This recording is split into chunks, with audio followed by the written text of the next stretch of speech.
Hi guys, AzureAce here and welcome back to another episode discussion of Dragon Ball Super. And my god, what an episode that was! Seeing Arale again in Dragon Ball was absolutely fantastic, and the episode was like just so wacky. It's one of the best filler episodes we could have ever seen in just Dragon Ball in general, but man, that was absolutely amazing stuff. So without more jibber jabbering, let's just get right into episode 69 of Dragon Ball Super. Goku 対 Arale はちゃめちゃバトルで地球が終わる? So the episode begins with an actual Dr. Slump opening, which is crazy. I never expected that to happen. But just a quick crash course for those of you who don't know what Dr. Slump is. Dr. Slump is the manga that Toriyama had created before Dragon Ball, which kind of led to his rise of fame, and there was a lot of things that inspired Dragon Ball from Dr. Slump, which is actually coming up in Dragon Ball Lore 101 episode 2, so be sure to be on the lookout for that.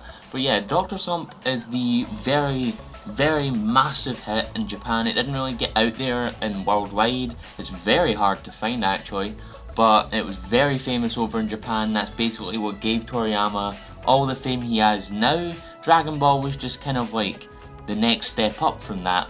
They have the whole Dr. Slump opening. Goku's outside of the building. We see his new slick back style, but it doesn't stay like that for very long, and he just kind of walks away from his job as a security guard.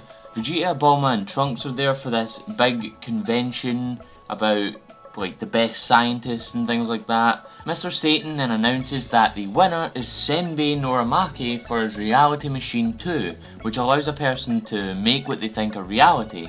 Now Senbei Norimaki is Dr. Slump. Senbei Norimaki is the main character of Dr. Slump, and as we see Senbei celebrating, the main villain of Dr. Slump appears, Dr. Mashirito, and this is where it starts getting wacky.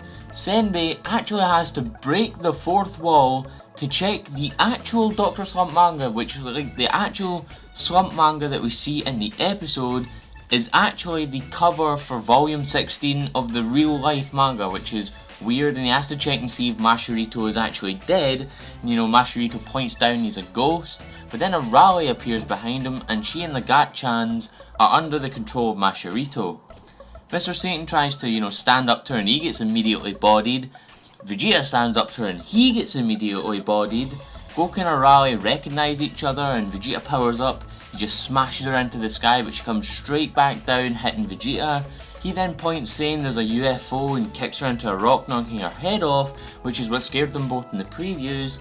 She then screws her head back on, cracks the earth in two, which is a massive gimmick in Dr. Slump, and hits Vegeta with the Arale kick, kicking him so far then headbutting him exactly the same way like she did to General Blue back in the original Dragon Ball. So now Vegeta's basically gone for the episode. Goku's like, damn, I wanna fight, and he goes blue.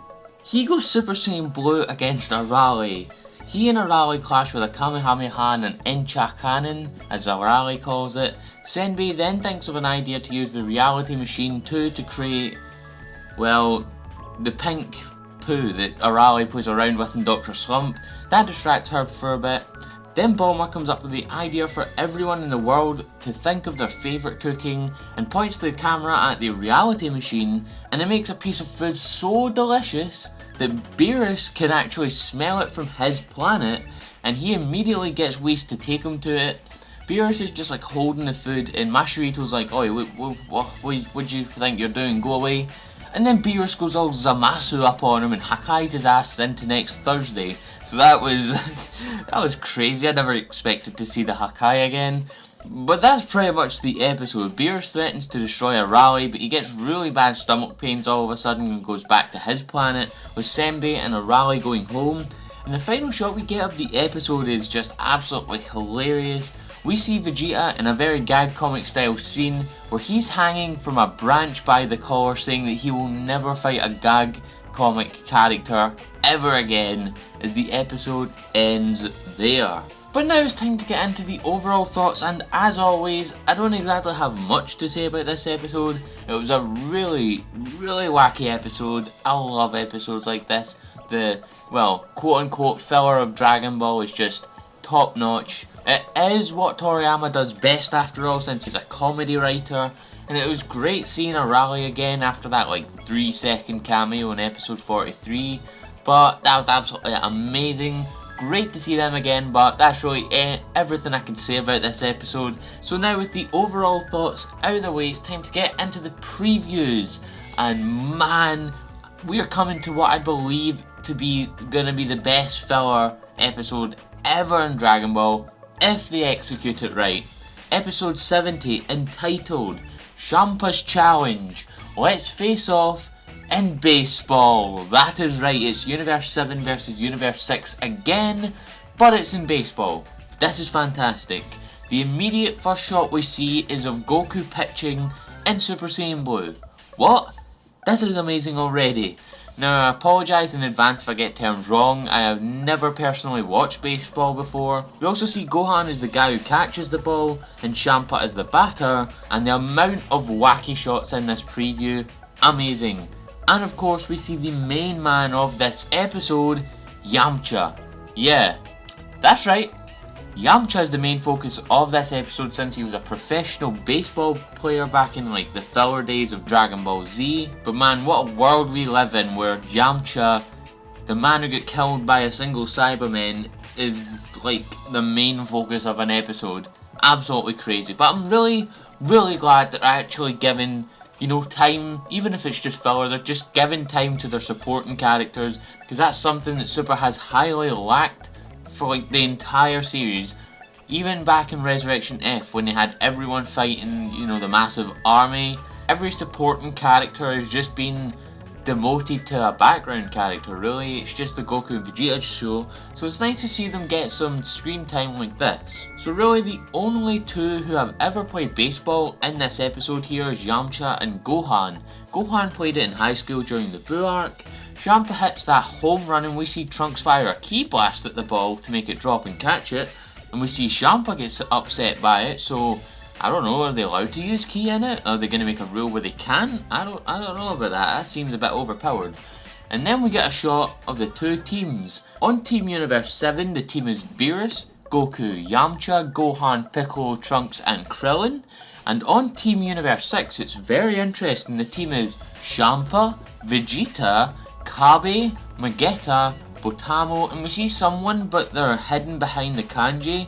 I personally think it's Goten that's behind it, and there will likely be one more person just, you know, even up the teams. Whis and Vados are the umpires, and one thing to obviously note in this episode, Frost and Hit are not present in the episode.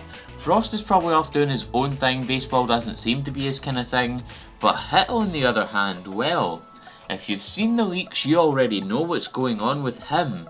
And the final shot of the preview we see is Yamcha pitching, and he uses the damn Wolfang Fist. That's amazing. But that's all for this preview and all for this episode discussion. So it's going to be an absolutely amazing episode next week. Can't wait. But nevertheless, if you guys like this video, please leave a like. It only takes 1 second of your time, and it helps me in this dark time with the new algorithm change with YouTube. Please also leave a comment, even if it's just like, you know, nice video or something small like that. Also, I've realised this now, but next to the subscriber button, if you have subscribed, there's a little bell next to the subscribe button. If you click that bell, you will get a notification every time I upload. So if you could, please click that little bell, because that really helps me out and it will make you see everything I upload, because I know the sub boxes have been basically broken for a long time and there's videos that haven't appeared in the sub boxes. So yeah, please do that. Also share this amongst your friends. I've been AzureAce and thank you for coming to the video.